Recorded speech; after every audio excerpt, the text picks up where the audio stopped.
In this video, we will explain in 3 minutes the steps to connect the voltmeter relay used in refrigeration compressors, analyzing its parts and operation.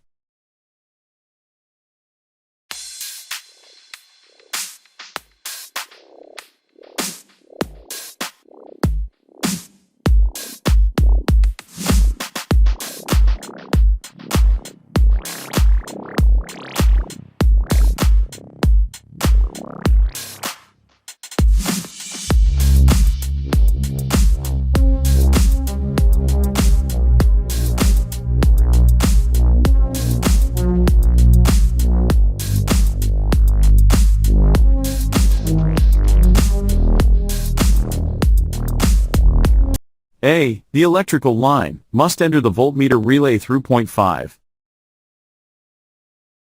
B. From point 5 of the voltmeter relay, the cable heading to the thermal protector is derived. C. From the thermal protector, the connection heading to the common terminal of the compressor connection is extracted. D. The neutral must be introduced into the voltmeter relay through point 4.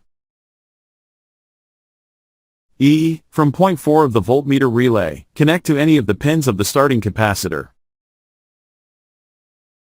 F. From the same pin of the starting capacitor used in the previous step, supply power to the run pin of the compressor, identified with the letter R.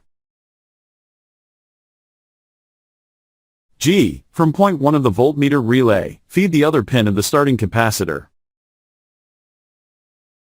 H. From point 2, supply power to the compressor's starting coil. Now we will explain the operation of the voltmeter relay. A. Internally, the voltmeter relay has a coil connected at its ends, between points 2 and 5. B. Between points 1 and 2, there is a switch that is normally closed. C. When the voltmeter relay is energized, points 2 and 5 supply power to a coil, and since the switch between points 1 and 2 is closed, the current flows to the compressor's starting coil, energizing it. D. The working or run coil of the compressor is independently energized through point 4, and is independent of the switch at 1 and 2. E. The compressor starts because both its coils, for both working and starting, are energized. However, in fractions of a second, the coil of the voltmeter relay, powered between 2 and 5, generates a magnetic field, attracts the switch, and opens it. Thus, the starting coil is disconnected.